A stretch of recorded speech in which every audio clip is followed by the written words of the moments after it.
श्री यज्ञ नारायण भगवान की, श्री गुरुदेव भगवान की।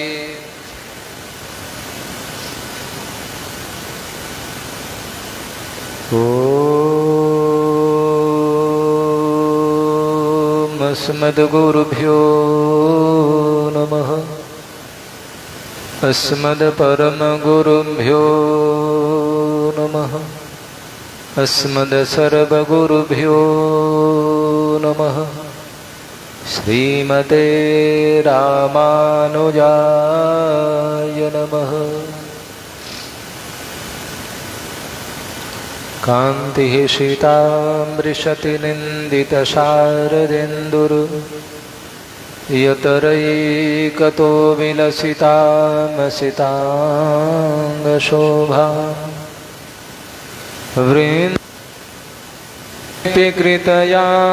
मुनगाङ्गसङ्गम राधामुकुन्दयुगलं तदहं नमामि।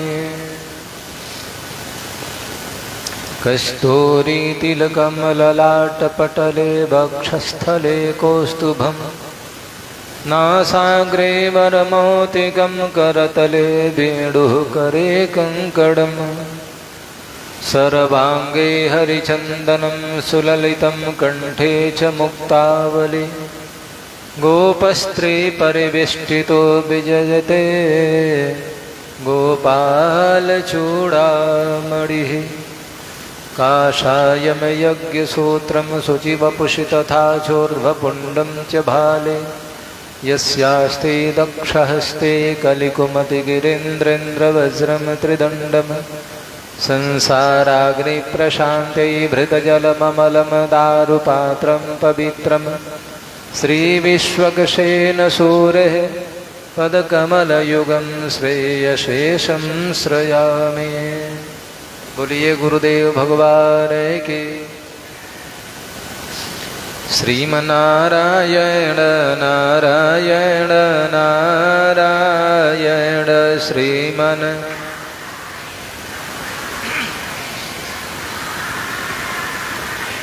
लक्ष्मी नारायण नारायण नारायण लक्ष्मी नारायण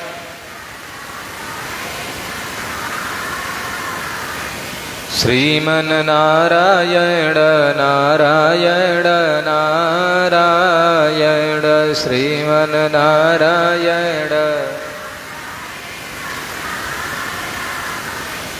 यज्ञ नारायण नारायण नारायण यज्ञ नारायण। यज्ञ नारायण भगवान की, गुरुदेव भगवान की जय जय श्री राधे श्याम। अखिल कोटि ब्रह्मांड नायक अकारण करुणा मरुणाले सर्वेश्वर सर्वांतर्यामी भक्त वांछा कल्पतरु तड़ित विनिंदित विद्युत पीताम्रधारी श्याम सुंदर भगवान श्री नंदनंदन के चरणों में श्रद्धा सुमन समर्पण करते हुए परमाराध्य हृदय आराध्य प्रातः स्मरणीय पूज्य श्री गुरुदेव भगवान के श्री युगल चरण कमलों में प्रणिपात करते हुए कथा पंडाल में यज्ञ संवेद रूप से यज्ञ भूत विराजमान समस्त क्षेत्र से दूर दराज के गांव से आसपास के गांव से आकर के कर्णपुट से कथामृत का रस स्वादन कर रहे समस्त भगवत चरणानुरागी धर्मानुरागी सज्जन वृंद, श्रद्धामयी वात्सलमयी देवियों, उपस्थित वैष्णव वृंद, विद्वत वृंद, संत वृंद, भक्त वृंद, यज्ञानुष्ठान में लगे हुए समस्त यज्ञीय व्यवस्थापक बंधुवृंद, संत श्रद्धेय श्री विजय राघव स्वामी जी महाराज, आइए चल रहा संगीता के माध्यम से कल कथा के अंतर्गत हम लोग ये बात श्रवण किए थे।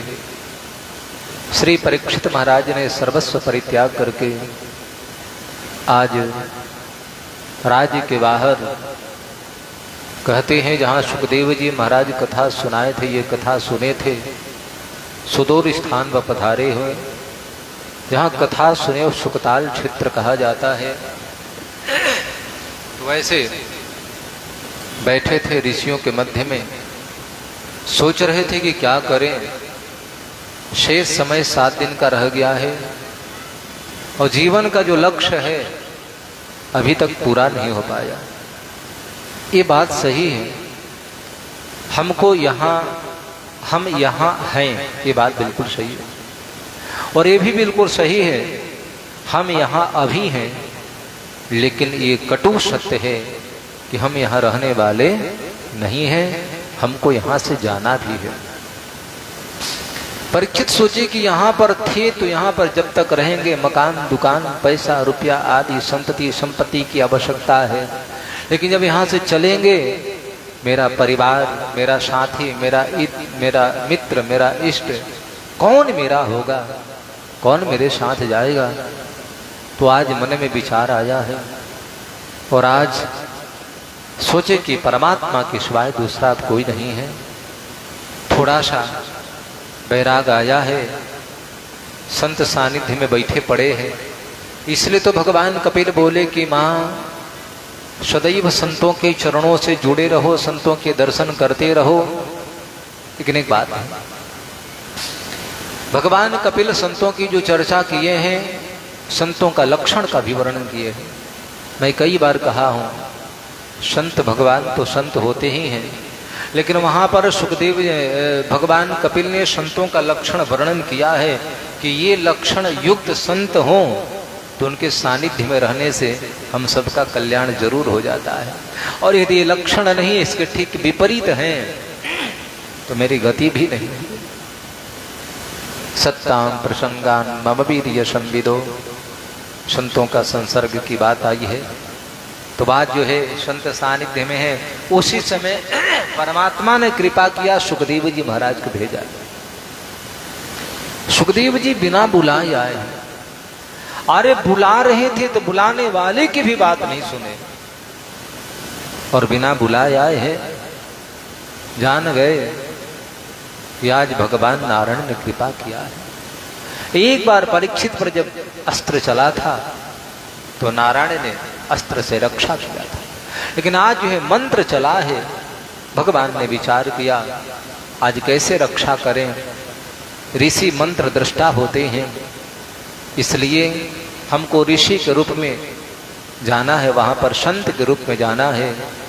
और स्वयं संत भेष में आकर के यहाँ पर परीक्षित के सामने खड़े हैं। और परीक्षित ने जब देखा उनको, सविष्णुरातो तिथयागताय तस्मै सपर्या शिरसा जहार। राजा परीक्षित प्रणाम, आश्चर्य किया। जितने लोग वहां बैठे थे सबने देख करके शुकाचार्य को प्रणाम किया। अरे प्रणाम नहीं, सारे के लोग सारे खड़े हो गए। तो परीक्षित समझे कि जरूर विशिष्ट आया है और एकदम लेट करके दंडवती प्रणाम किया। महाराज अभी ना कुछ बिना विचारे परीक्षित अपने भाग्य का सराहना किया। अहो अद्य वयं ब्रह्मणो सतसेव्या छत्र बंधवः कृपया अतिथि रूपेण भवद्भिस्तीर्थ का कृता। अरे वाह,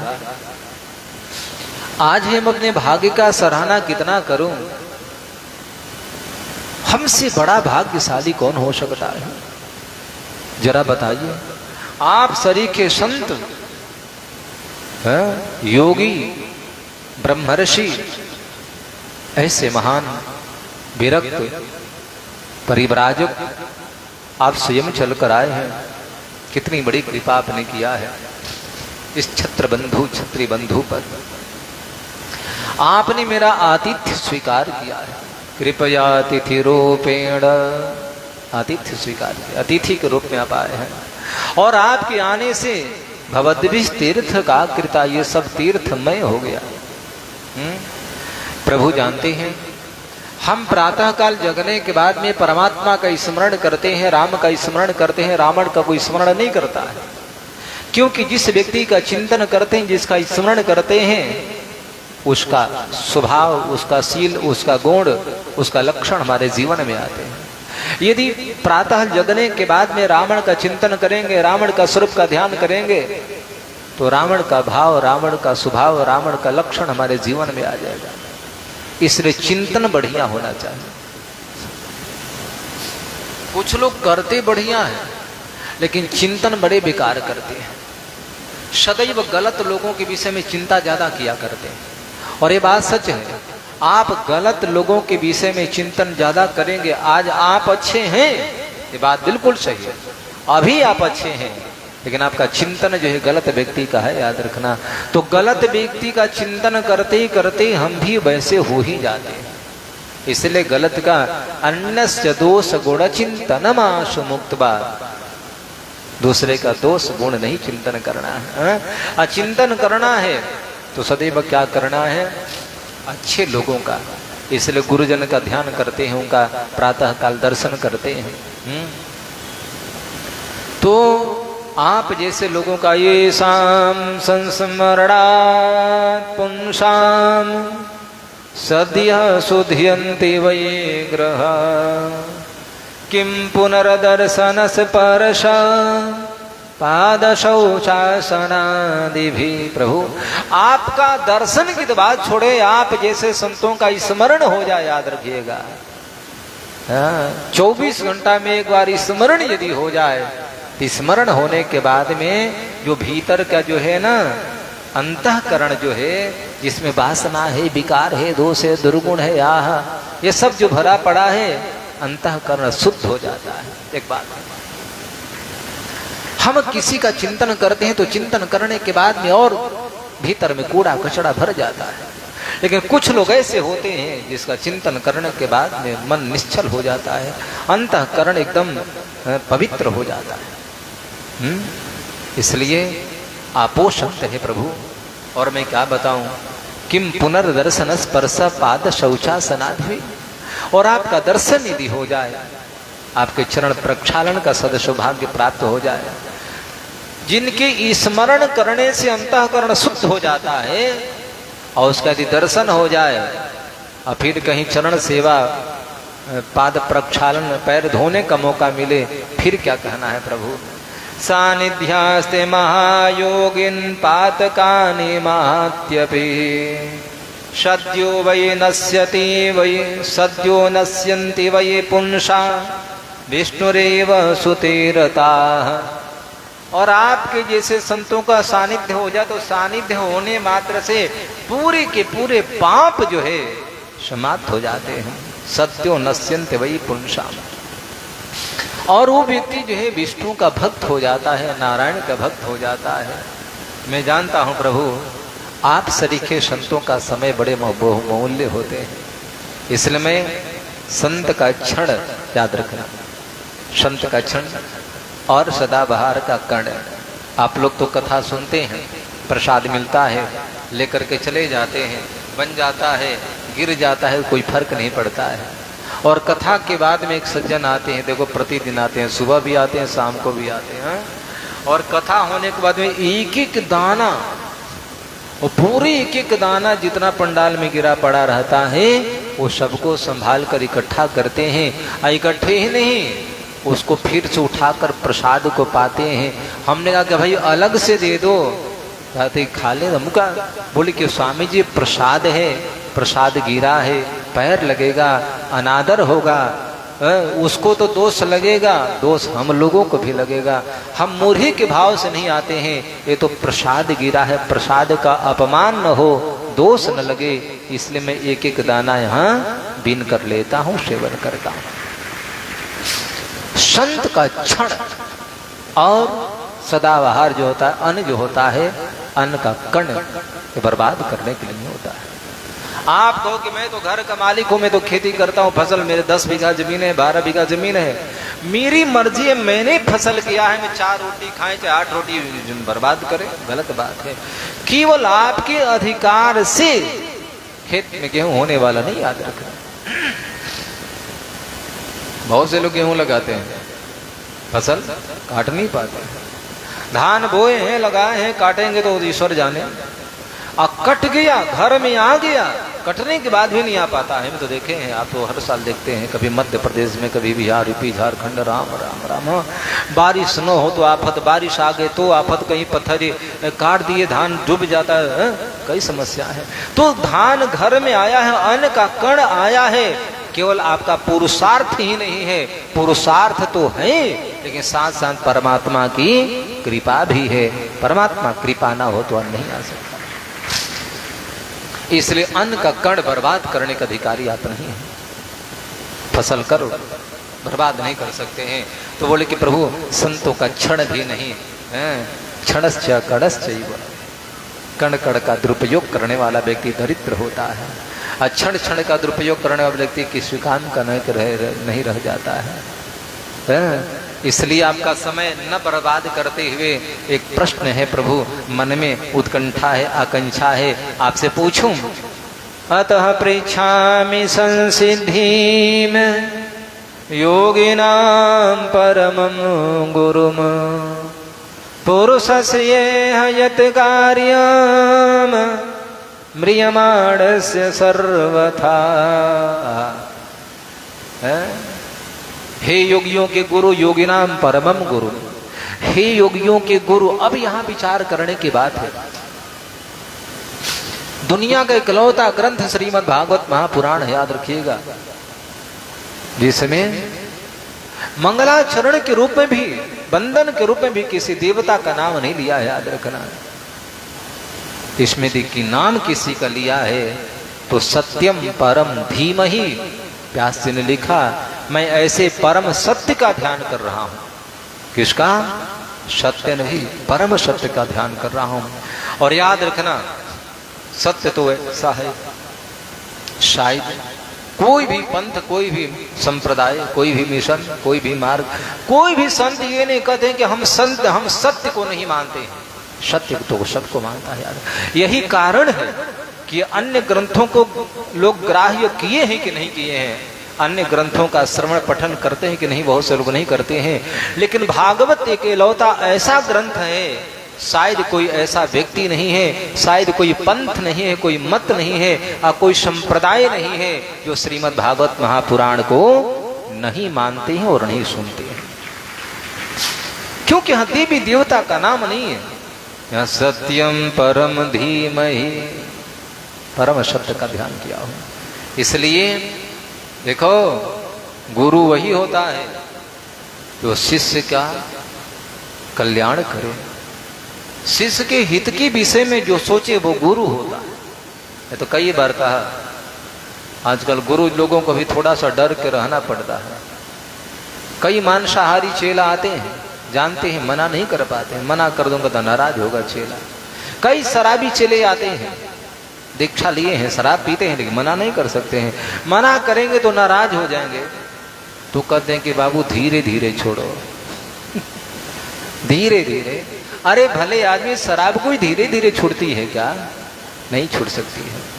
यदि सही में आप अधिकारी गुरु हैं और शिष्य ऐसा करता है तो साफ कर दो, भला ही मेरे पास आओ चाहे मत आना, दक्षिणा दो या मत दो, हमारे पास आते हो तो भाई तुम्हारी जो गलत आदत है, तुम चोरी करते हो या फिर शराब ही क्यों नहीं पीते हो, इसको छोड़कर ही मेरे पास आना, वरना आज के बाद हमारे पास मत आना। ये होता है गुरु का।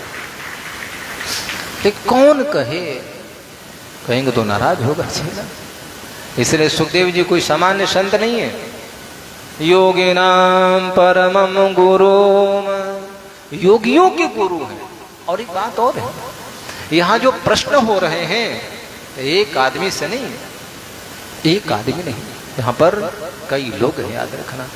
बताया था ना, कितने ब्रह्मर्षि, कितने राजर्षि, कितने अत्रि, वशिष्ठ, च्यवन, भरद्वाज, सब बड़े बड़े संत बैठे पड़े हैं। उनके बीच में परीक्षित बोले कि हे योगियों के गुरु, हे परमहंसों के गुरु, हे सिद्धों के गुरु, हे गुरुओं के गुरु। इसका मतलब कोई सामान्य प्रश्न नहीं है, बहुत बड़ा प्रश्न है। परीक्षित ने जो प्रश्न किया है ऐसा प्रश्न कोई कर भी तो नहीं पाया है। बोले कि सुखदेव जी कैसे संत हैं? अरे भैया जरा बताओ कि पिताजी वहीं बैठे पड़े हैं, अब बेटा से प्रश्न हो रहा है? सारे लोग बड़े बड़े संत बैठे हैं, एक छोटे से व्यक्ति से प्रश्न हो रहा है। उम्र में भला ही छोटा है लेकिन अगाध ज्ञान है। इसलिए सिद्धों के अतः पृच्छामि संसिद्धिम योगिनां परमं गुरुम, हे योगियों के परम गुरु, सिद्धों के गुरु, परमहंसों के गुरु, मैं आपसे पूछ रहा हूं और हमारा किसमें कल्याण हो। पुरुषस्य येह यत् कार्यं म्रियमाणस्य सर्वथा, प्रभु जो व्यक्ति मरने वाला है, मरने वाले व्यक्ति को क्या करना चाहिए? म्रियमाणस्य सर्वथा पुरुषस्य येह यत् कार्यं, मरने वाले पुरुष को क्या करना चाहिए? उसको क्या कर लेना चाहिए ताकि उसका मृत्यु जो है बन जाए, मृत्यु सुधर जाए। एक बात याद रखें, हम जीवन क्यों जीते हैं? जीवन जीते हैं मृत्यु को मंगल बनाने के लिए। हम कथा क्यों सुनते हैं? हम संत दर्शन क्यों करते हैं? हम यजन भजन पूजा पाठ आदि आदि क्यों करते हैं? इसके करने के पीछे एक कारण है, केवल एक, और वो है मृत्यु को मंगलमय बनाना, ताकि हम मरे तो हमारा अमंगल न हो, अब हमारा बन जाए।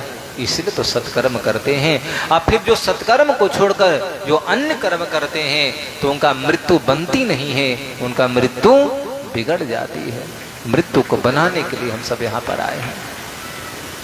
तो मरने वाले पुरुष को क्या करना चाहिए आप बताइए।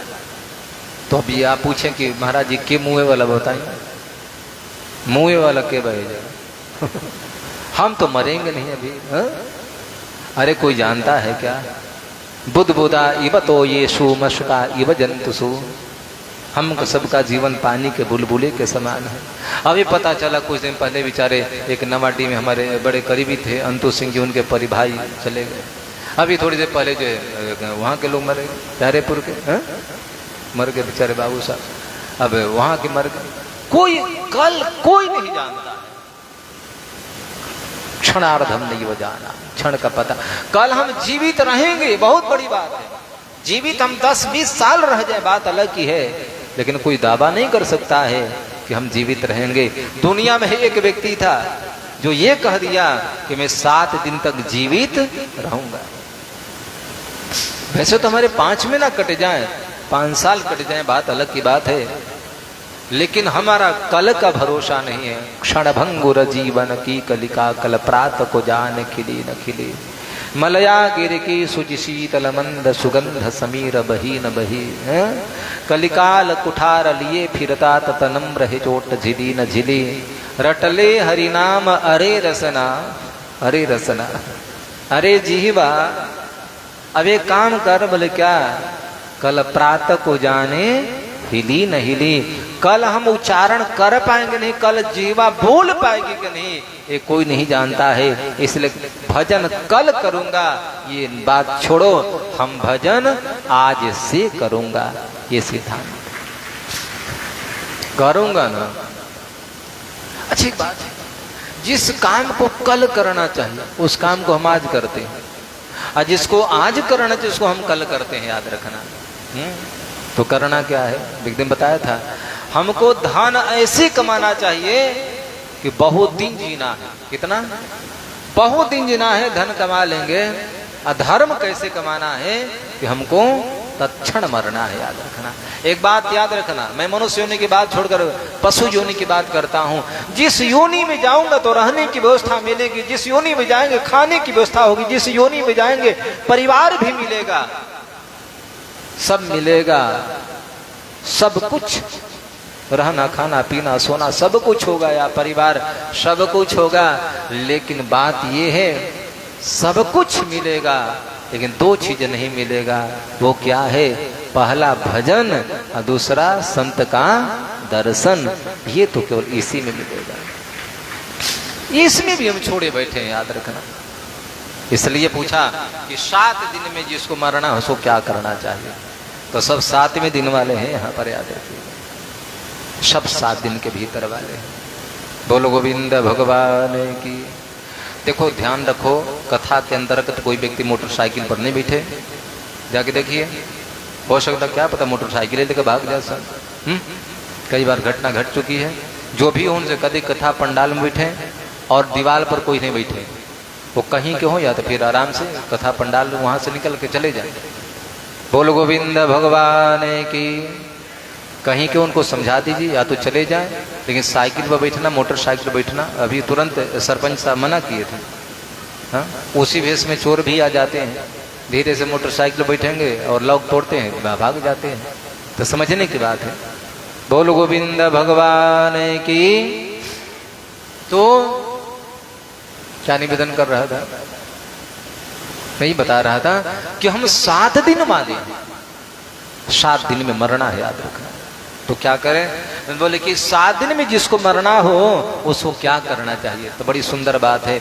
यत श्रोतव्यः मथो जप्यम यत कर्तव्यम नृभिः प्रभो स्मर्तव्यम भजनीम बम्बा ब्रूह्यद्वा विपर्ययम्। शुकाचार्य महाराज से परीक्षित ने पूछा कि प्रभु यत श्रोतव्यः, मरने वाले व्यक्ति को क्या सुनना चाहिए? एक बात याद रखना, मरने के बाद में गरुड़ पुराण तो सब लोग सुनाते हैं, ये परंपरा है, लोकाचार है। लेकिन सच यही है कि हमको गरुड़ पुराण तो ठीक है, पंडित जी आएंगे सुनाएंगे तो बाद की बात है। हम मरने के बाद में गरुड़ पुराण नहीं सुनना पड़े, याद रखना। हम जीते जी भागवत कथा सुन लेंगे तो हमारी मुक्ति होगी। गरुड़ पुराण तो लोकाचार्य की दृष्टि से सुनाया जाता है। इसलिए पूछा कि जिसको 7 दिन में मरना है उस व्यक्ति को क्या सुनना चाहिए? तस्रोतव्यः, सुनना क्या चाहिए? मथो जप्यम, किसकी कथा सुनना चाहिए? किस मंत्र का जाप करना चाहिए? मैंने बहुत लोगों को देखा है जाप करते करते पगला जाते हैं। सबको सब मंत्र नहीं जपना चाहिए। ज्यादा जाप करेंगे तो रिजेक्शन कर जाएगा, याद रखना। मंत्र शक्ति है और सब उसको समाहित नहीं कर पाते हैं। तो गुरु प्रदत्त जो मंत्र होता है, गुरु ने जो आदेश दिया है उस मंत्र का जप करना चाहिए। बहुत से लोग अपने से नवारण मंत्र ले लेते हैं और उसका जाप करते हैं। मैंने कई लोगों को देखा है पागल होते हुए नवारण मंत्र जपने से।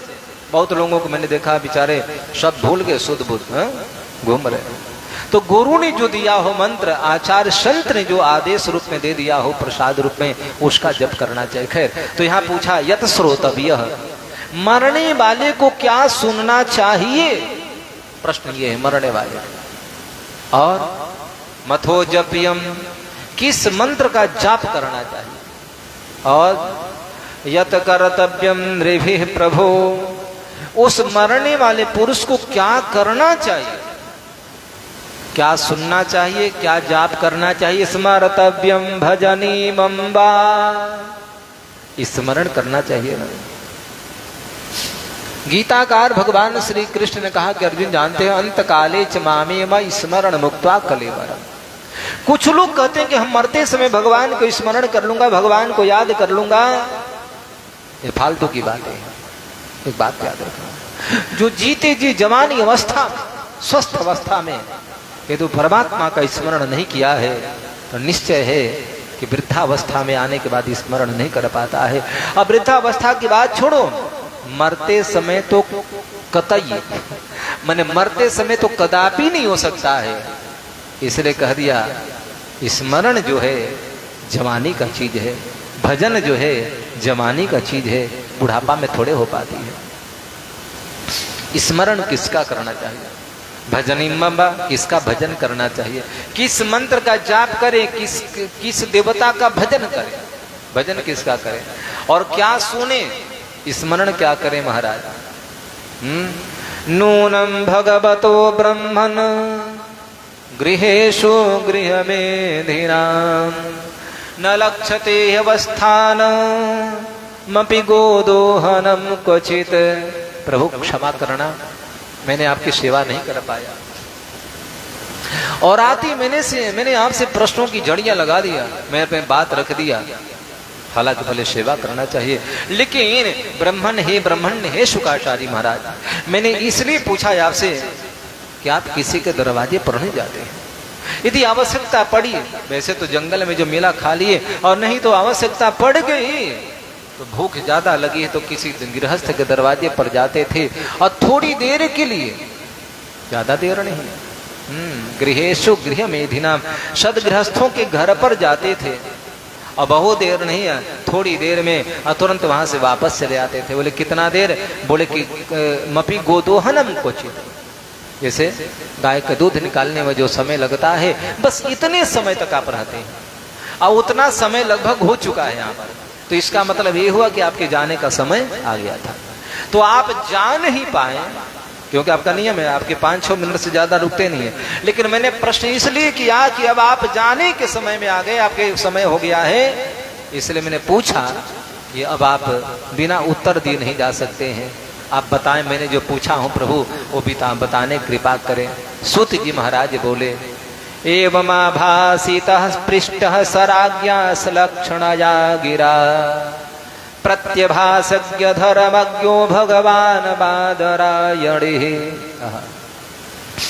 सुखदेव जी महाराज इस प्रकार से राजा परीक्षित के विनम्रता पूर्वक, भाव पूर्वक, श्रद्धा भक्ति से समन्वित होकर के प्रश्नों को दे करके बड़े आनंदित हो गए। और बादरायणी वेद व्यास जी महाराज के पुत्र श्री सुखदेव जी महाराज ने बोलना प्रारंभ किया। जैसे मान लो श्रीमद् भगवद गीता के 2 अध्याय में भगवान श्री कृष्ण ने बोला, अर्जुन बहुत सी बातें पूछा था, कृष्ण 1 अध्याय में नहीं बोले, और 2 अध्याय प्रारंभ होता है तब बोले, अर्जुन बहुत लंबी लंबी बात करता है तू, बहुत देर से मैं तुम्हारी बातों को सुन रहा हूं। एक बात जानते हो, तुम जो बात कर रहे हो विद्वानों की बात नहीं है, और विद्वान ऐसा सोचा करते हैं ना, विचार किया करते हैं। विद्वान वो होता है गता सोच नान सोचंती पंडिता। अर्जुन जो पंडित होते हैं, जो विद्वान होते हैं, जो चला गया है, जो आने वाला है, उसके विषय में नहीं सोचते हैं। याद रखना, विद्वान कौन है? असोच्यानन वसोचस्तुम प्रज्ञावादांश भाससे। अर्जुन नहीं सोचने वाली बात को सोच रहे हो, सोचने वाली बात को जो नहीं सोचा जाए उसके विषय में सोच रहे हो। प्रज्ञावादांश भाससे, बात करो विद्वानों वाली। एक बात याद रखना, गता सुन जो चला गया है, जो आने वाला है, इसके विषय में पंडित लोग नहीं किया करते हैं। इसका मतलब कि तुम जो प्रश्न जो कर रहे, जो बात बकवास कर रहे हो, मूर्ख वाली कर रहे हो, तो विद्वान वाली बात नहीं। देखो विद्वान वो होता है, जानते हैं कौन? जो भविष्य की कल्पना न करे, मैं भविष्य में क्या करूंगा। बहुत लोग सोचते हैं अभी तो है, 1 मिनट टाइम हम कर लेंगे ना। अरे भाई मेरे कल का पता नहीं है, छोड़ो परसों क्या करोगे। विद्वान जो होते हैं, बुद्धिमान जो होते हैं, उनका अंतर यही है, याद रखना। वो कल पर भरोसा नहीं करते हैं, फिर और 2 चीज, भविष्य की कल्पना नहीं करते हैं, अभूत का कभी चिंतन नहीं करते। याद रखना, जो बीत गया, कल क्या था छोड़ो, अब कल होने वाला क्या है उसका भी चक्कर छोड़ दिया जाए। कल क्या होगा, कल हम रहेंगे तो काम करेंगे, अब कल जो बीत गया उसके भी पीछे नहीं जाना है। जो बुद्धिमान और जो विद्वान होता है, ये न परसों वाला देखता है न कल वाला देखता है, वो तो केवल आज का देखता है और अभी का देखता है। अर्जुन, अभी तुम्हारा जो तो हम खड़े हो, इस समय तुम कह रहे हो ना, न कांक्षे विजयम कृष्ण न च राज्यम सुखानि च तइमेव स्थिता युद्धे प्राणस्त्यक्त्वा धनानि च। तुम अपना मान रहे हो, अरे कल राजा बनोगी कि नहीं, पर अभी तुम्हारी जीत होगी कि हार होगी कौन जानता भैया, अभी तुम अपना काम करो। तो कहने का मतलब ये है कि भगवान श्री कृष्ण के जो वचन है, जो गीता के वाक्य है, शब्द है, याद रखना, उसको हमको समझने की आवश्यकता है। मैं जान नहीं पाता हूं, बस इसी तरह से। इसलिए भगवान श्री कृष्ण जो है गीता के 2 अध्याय में बोले हैं, और यहाँ पर शुकाचार्य महाराज बोले हैं। परीक्षित ने कहा कि प्रभु मैं जो पूछा हूँ वो भी बताएं, और जो नहीं पूछा हूँ उसको भी गुरुदेव आप कृपा करें। याद रखना, क्योंकि हम शिष्य लोग इतने समझदार नहीं, बुद्धिमान नहीं है कि सारी बातों को पूछ पाऊंगा। तो आप अपने मति के अनुसार, बुद्धि के अनुसार आप कृपा करके हमको बताने कृपा करें। तब जाकर के सुखदेव जी महाराज बोले, श्री शुक उवाच वरीयाने सते प्रश्न कृतो लोकहितो नृप आत्मवित् सम्मतः पुंसां श्रोतव्यादिषु यः पर श्रोतव्यादीनि राजेन्द्र नृणां सन्ति सहस्रशः अपश्यतात्मतत्त्वं ते गृहेषु गृहमेधिनां। शुकाचार्य महाराज बोले कि परीक्षित, कितना तूने बढ़िया प्रश्न किया है। वरीयाने शते प्रश्न, वरीयाने शते प्रश्न, आपका प्रश्न बड़ा सुंदर है, बहुत सुंदर है। क्या बात है, ऐसा प्रश्न होना चाहिए। वक्ता को भी आनंद मिले, उत्तर देने वाले को भी आनंद मिले, और प्रश्न करने वाले को भी आनंद मिले, दोनों का आनंद आए। ऐसा ना प्रश्न हो जाए कि फिर जाकर ऐसी बात कह दो कि उत्तर देने वाला तो टेंशन में हो गया, पहले से आप स्वयं में टेंशन में थे। इसलिए आपने जो पूछा है, अपने कृतो लोक हितो नृप, आपने लोक कल्याण के लिए पूछा है। लोक कल्याण के लिए इसलिए पूछा है कि केवल परीक्षित तुम ही 7 दिन में मरने वाले नहीं हो, याद रखना, सारे लोग 7 दिन में मरने वाले हैं। और दूसरी बात की परीक्षित तुम 7 दिन जीवित रहोगे, ऋषियों का श्राप है। लेकिन मैं कहता हूं, कोई दावे के साथ ये नहीं कह सकता है कि मैं 7 दिन जीवित रहूंगा। इसलिए प्रश्न सर्वजन हिताय की दृष्टि से आपने किया है। प्रश्न में सबका कल्याण होने वाला है, मरने का कोई उपाय नहीं आता, कोई उपाय। आयु बढ़ जाएगी 10-20 साल, मरेंगे तो सही है। इसलिए क्या करना है, बोले कि आपने सबके हित के लिए प्रश्न किया है। कृतो लोक हितो नृपः, और जो लोक हित के लिए जो प्रश्न किया जाए वो सबसे सुंदर प्रश्न होता है। दूसरी बात, जो लोक हित के लिए काम किया जाए वो सबसे सुंदर काम होता है। क्या समझा, एक अपना हित छुपा पड़ा है, एक जनहित छुपा पड़ा है, एक लोकहित छुपा पड़ा है। तो हम अपने हित में जो काम करेंगे उसमें तो ठीक है, लाभ मेरे को है, लेकिन सबसे बढ़िया काम होता है जिसमें लोकहित छुपा पड़ा रहता है। और हमको लगता है कि यज्ञ नारायण से लोकहित का दूसरा बड़ा कोई कार्य नहीं हो सकता है।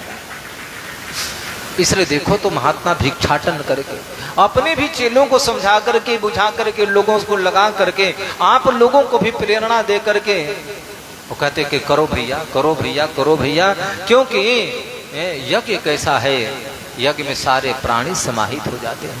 ये यज्ञ ऐसा है, यज्ञो वही श्रेष्ठतरम कर्म।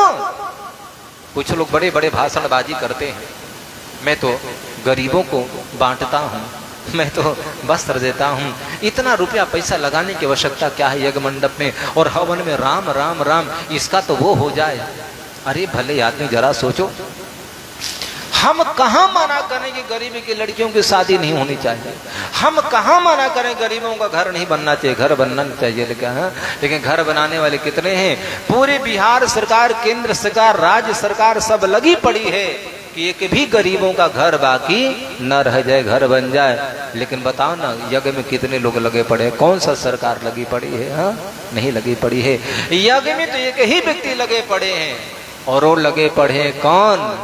भगवान के भक्त। याद रखना, संत के रूप में हो सकते हैं या फिर सदगृहस्थ के रूप में हो सकते हैं। आप पैंट शर्ट में हो सकते हैं, अभी उसी गिनती में है। तो जो यज्ञो वही श्रेष्ठतरम कर्म, यज्ञ से बड़ा कोई कर्म नहीं, याद रखा। लेकिन वो पता है कौन लोग कहते हैं? जो कभी चवन्नी नहीं देते हैं, वो लोग कहते हैं कि कन्याओं की शादी होनी चाहिए, ये होना चाहिए, ताकि इससे भी हम वंचित हो जाएं, हमको इसमें भी देना ना पड़े। याद रखना, देने वाला बात है ना, तो ये नहीं दिखता है कि हमको कहाँ जा रहा है, क्या हो रहा है। खैर, इसलिए परीक्षित लोक हित के लिए आपने प्रश्न किया है। आत्मवित् सम्मतः पुंसां श्रोतव्यादिषु यः पर, और कह करके सुखदेव जी महाराज बड़े हंसने लगे। याद रखना, अपने आप को संभाल नहीं पाए, और दृष्टि सोची कि राम राम, जरा देखो तो परीक्षित को ये नहीं कहा कि प्रभु मैं 7वें दिन मरने वाले गुरुदेव मैं आपके शरण में आया हूं, आप हमको बचा लीजिए, हमको तक्षक नाग डसने वाला है। लेकिन नहीं नहीं, बोले कि प्रभु 7 दिन में जिसको मरना है उसको लिए क्या करना चाहिए। इसलिए परीक्षित महाराज का प्रश्न बड़ा सुंदर है। श्रोतव्यादीनि राजेंद्र नृणाम संति सहस्त्रशः। राजन परीक्षित, अभी जो समय है ना, लोगों की आयु 1000 वर्ष की, सहस्त्रशः 1000 वर्ष की आयु थी। लेकिन 1000 वर्ष की आयु भी थी तो भी ऐसे निकल जाता था। लेकिन अब जो है मनुष्य की आयु सहस्त्र नहीं है, शत आयु है। जीवेम शरदः शतम शृणुयाम शरदः शतम, वेद कहते हैं। और हम परमात्मा से प्रार्थना करें कि हे प्रभु मैं 100 साल तक जीवित रहूं। 100 साल जीना चाहिए, लेकिन नहीं है, मुश्किल है, असंभव है। लेकिन कलयुग के चतुर्थ चरण में भी लोगों की आयु 100 साल की होगी। कौन जिएगा बताऊं? वो जो बीजा बरगद खाते हैं ना, चाउमीन से लेकर के पता नहीं क्या क्या खाते हैं, और वो सोचे कि हम 100 साल जिए। 100 साल नहीं, वो तो 25 पार कर जाए तो बहुत बड़ी बात है, याद रखना। 25 पार नहीं कर पाएंगे। 100 साल जीना चाहते हैं तो एक बात याद रखना, ये जितना भी दुनिया की ब्रेड बिस्कुट पकौड़ा फकौड़ा जब मिल रहा है बंद करो खाना, नहीं तो भाई मेरे पता है बाईपास से कोई बचा नहीं सकता है। ये खाते हैं बड़े बच्चे आजकल, घर में दूध होकर तो पीते नहीं है, चाउमीन पर जोर ज्यादा देते हैं, याद रखना है ना। राम राम, थोड़ा सा ग्रंथ उठा कर देखे भोजन के विषय में स्वयं कृष्ण ने कहा है, याद रखना। सात्विक राजस तामस 3 प्रकार के अन्न होता है, ये सब तामसी अन्न में आता है। इससे आयु कम होती है, आयु बढ़ाने वाली नहीं होती है। खैर, खाने पीने की बात आपका है, लेकिन संयमित जीवन रहेगा तो हम 100 साल जिएंगे, वरना नहीं जिएंगे। और 100 साल में अपश्यतात्म तत्त्वं ते गृहेषु गृहमेधिनां, पूरा 100 साल जो है केवल हमको घर में और घर के लोगों में निकल जाता है, याद रखना। एक बात पूछूं, 20 साल के बच्चों की जो सोच थी, वह उम्र जो होता है जिसको युवावस्था कहते हैं, कुमारावस्था के बाद में प्रौढ़ अवस्था और युवावस्था जब आती है, युवावस्था में जो सोच थी, आज मैं कई लोगों को देखा करता हूं, शरीर संभल नहीं रहा है, कल मर जाएंगे कि परसों मरेंगे कोई बात नहीं, कोई पता नहीं, याद रखना। लेकिन सोच वही है कौन, जो 20 साल पहले सोचे थे और 80 साल होने के बाद भी सोच हमारी वही है। इसका मतलब तो यही है, आज के 60 साल पहले जहां हम थे आज हम वहीं पर थे, वहीं पर हैं, याद रखना। ये बुद्धिमानी नहीं है। तो 20 साल वाली सोच और 80 साल वाली सोच में अंतर हो जाना चाहिए, क्योंकि 20 साल में थे तो जिम्मेदारियां कुछ और थी, और 80 साल के हो गए तो अब जिम्मेदारी हमारी कुछ और हो गई। अब तो टिकट कट गया है, अब यहाँ से यात्रा पूरी करनी है और दूसरी यात्रा की शुरुआत करना है। लेकिन दूसरी यात्रा कर कहाँ पाते हैं, बस वही भंवर जाल में फंसे रहते हैं। परीक्षित, अपश्यतात्म तत्त्वं ते गृहेषु गृहमेधिनां, लोग घर बार में लगे पड़े रहते हैं। और उस समय जो संकल्प किया था भगवान के श्री सन्मुख मातृगर्भ में, ईश्वर नारायण परमात्मा प्रभु आपका स्मरण भजन करूंगा, लेकिन यहाँ पर आने के बाद में भूल जाता है, हाँ। लेकिन सत्संग में जाते हैं, कथा में जाते हैं, संतों के वचनों को सुनते हैं तो पुनः वो बात याद आती है, थोड़ी देर के लिए, और थोड़ा भजन करते हैं, फिर उसमें हम लग जाते हैं, याद रखना। कोई करने भी लगता है तो फिर देखो, इसलिए निद्रया ह्रियते नक्तं व्ययवायेन च वायवः देवाचार्थे हया राजन कुटुंब भरणेन वा। परीक्षित, अब हम 100 साल मानते हैं, 100 साल की आयु है, तो 100 साल के आयु में 50 वर्ष जो है, 50 साल जो है हमारे सोने में व्यतीत हो जाते हैं। निद्रजा हिरेते नक्तम, तो 100 साल हुआ, तो 100 साल में 50 साल सो लिए कि नहीं सो लिए, बताइए। अब रह गया 50 साल, तो 50 साल में बचपना निकली, शिशुअवस्था निकला, कुमारावस्था निकली, पढ़ाई में, लिखाई में, क्रिकेट में, बैडमिंटन में, और फिर महाराज मित्र मंडलियों में, फिर थोड़ा सा ताश में, और इसके बाद पढ़ाई लिखाई करने के बाद में अब कितना समय बचा बताओ, शादी विवाह हो गई। और शादी विवाह होने के बाद में फिर तो क्या बताए महाराज, तो पूरा समय 50 साल में पढ़ना है, कमाना है, समाज की जिम्मेदारी, माता पिता के सेवा सब कुछ करना है, इसी में भजन भी करना है।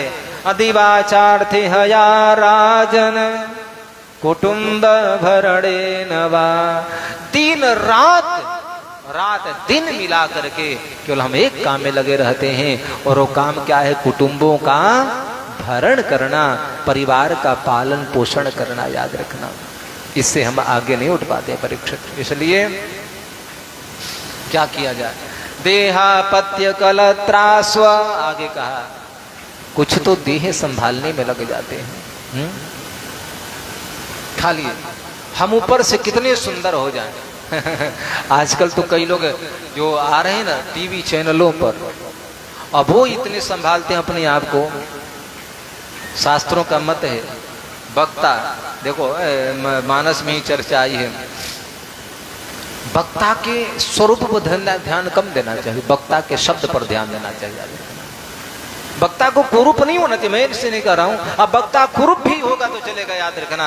क्योंकि एक बात याद रखना, अष्टावक्र शरीर से देखने में सुंदर नहीं थे, कुरूप थे कि नहीं बताइए? लेकिन उनकी वाणी, उनकी बात क्या कहना है, लोग लोहा माना, सबको मुक्त करा दिया। तो वक्ता के स्वरूप पर कम ध्यान दे, वक्ता की वाणी पर ध्यान ज्यादा देना चाहिए। वक्ता के जो स्वरूप में भूल गया वो कथा से वंचित रह जाता है। अब वक्ता जो कहा है शब्द को पकड़ लिया तो हमारा जीवन संवर जाता है, और शब्द छोड़ दिया जीवन बेकार हो जाएगा। शब्द पकड़ना है, स्वरूप को नहीं पकड़ना है। लेकिन हम तो कुछ अपने स्वरूप के चक्कर में पड़ जाते हैं, देहापत्य, शरीर की आसक्ति में। एक बात याद है, एक बार दो बहनें बिचारी थी, दो बहनें झुरियां पड़ेंगी। एक बात याद रख, झुरियां पड़ेंगी, ये त्वचाएं कोमला जाएंगी, ये गाल पिचक जाएंगे, बत्तीसी निकल जाएगी। याद रखना, आज जो शाइनिंग और अभी जो है चेहरे पर ग्लो दिख रहा है, वो चमक, वो सब खत्म हो जाएगा। बस केवल वक्त की प्रतीक्षा करो, समय का इंतजार करो। दो बहनें एक बार सहेलियां बाजार में गई मेला घूमने के लिए, और मैं मेला करना तो क्या करना है, बड़ी चालाक होती हैं, दुकान वाले को माथा चढ़ जाएगी। बस चले तो पूरा बाजारे उठा ले, लेकिन पैसा भी तो हिसाब से मिलता है। अब बेचारी जिस दुकान पर देखा ना, 1 घंटा खड़े रहेंगे, और 1 घंटा खड़े रहने के बाद में खरीदेंगे क्या, तो 5 रुपए की बिंदी खरीदेंगे। आप जाएंगे, आपको क्या उसे लो भैया क्या कितने का, ये लो पकड़ो, चलते बने। और इनको कोई सामान लेना हो तो घंटा भर उसे मोल भाव करेंगे, ये देखेंगी, ये देखेंगी, और लेंगी कितना, 10 रुपए के सामान लेंगी। 2 सहेलियां एक बार बाजार में गई, और बाजार में जाकर के सौदा पौदा कर दिया अपना।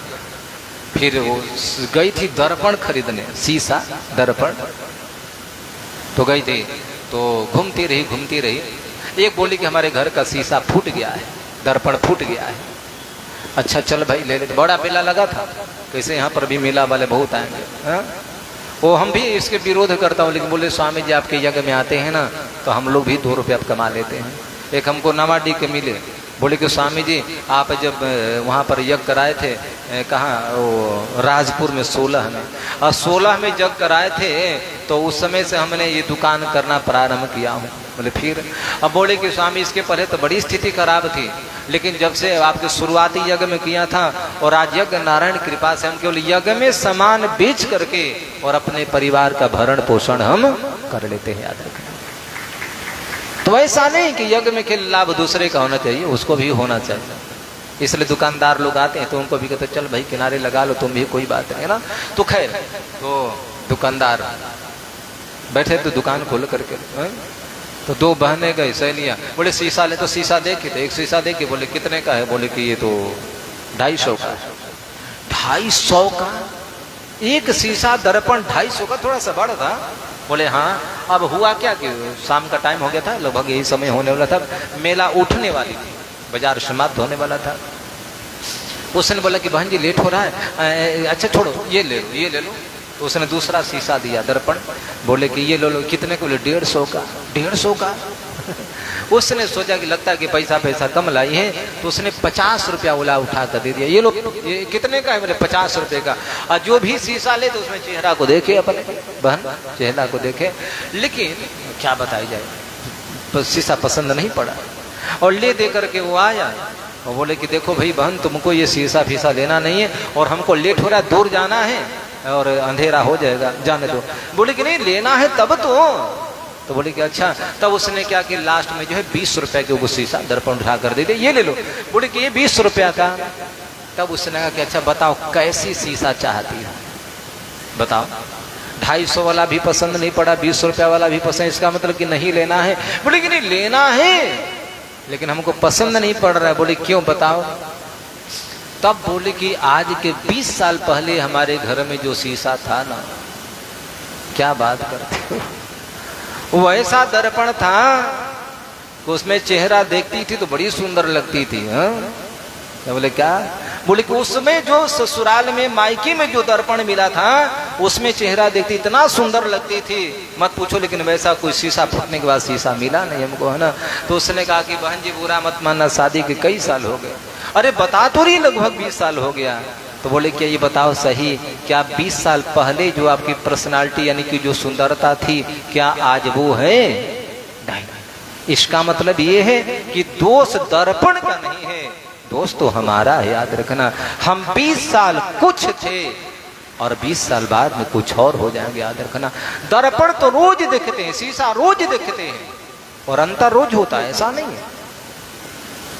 बदलाव चेहरे में प्रतिदिन आता है, लेकिन दिखता है कितने साल बाद में, 20 साल बाद में, 25, 35, 40, 42 साल का हो गया यार, बाल सफेद हो गया, अब थोड़ी झुर्रियां पड़ी हैं। याद रखना, इसलिए भाई मेरे, देहापत्य कलत्राश्व, कुछ समय जो है शरीर के देख रेख में चला जाता है, और कुछ समय जो है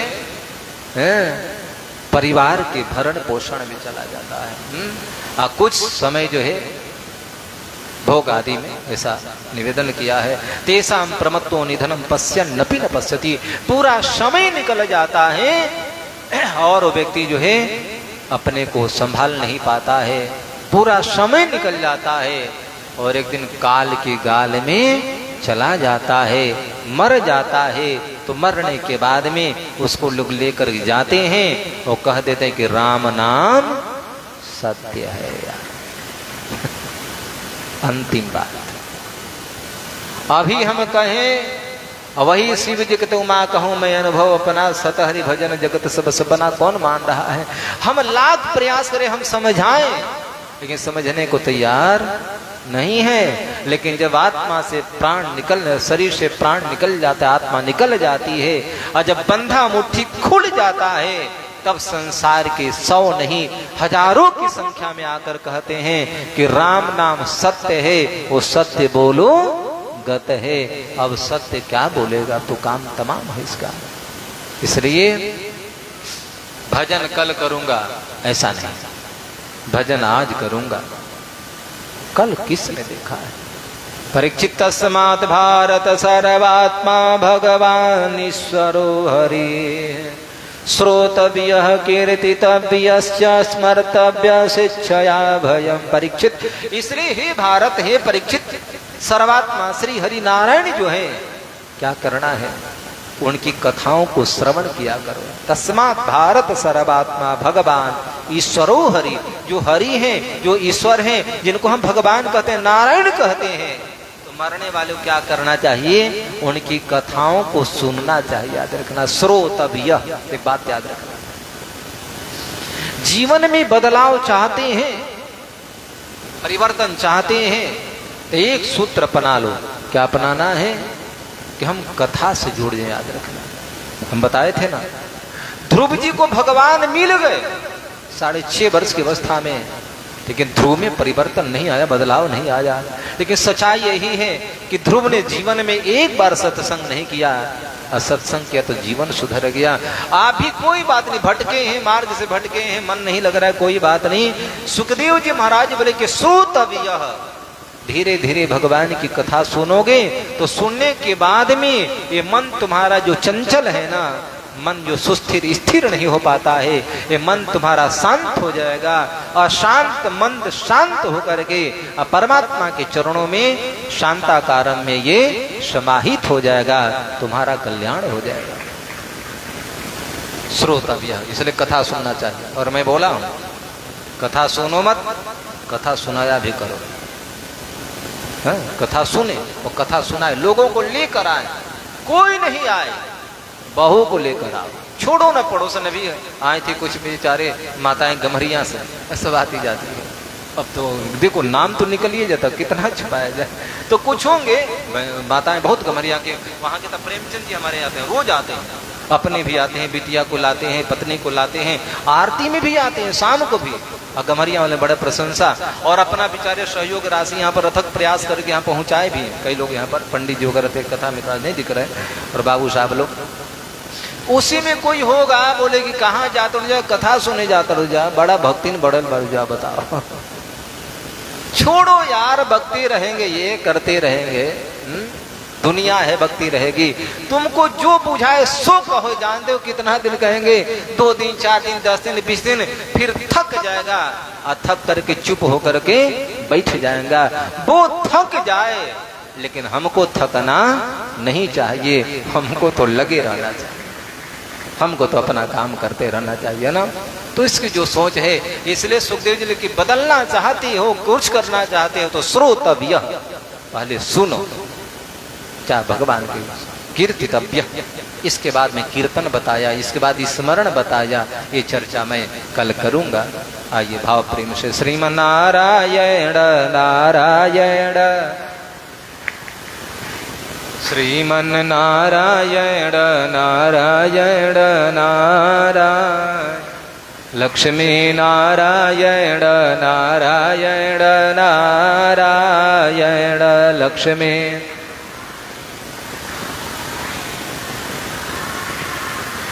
श्रीमन नारायण नारायण नारायण, श्रीमन नारायण, श्रीमन नारायण नारायण नारायण, श्रीमन नारायण, लक्ष्मी नारायण नारायण नारायण, लक्ष्मी नारायण नारायण। बोलिए लक्ष्मी नारायण भगवान की, यज्ञ नारायण भगवान की, श्री गुरुदेव भगवान की जय। जय श्री राधे श्याम। प्रेम से बोलिए यतिराज श्री सुंदर राज स्वामी जी।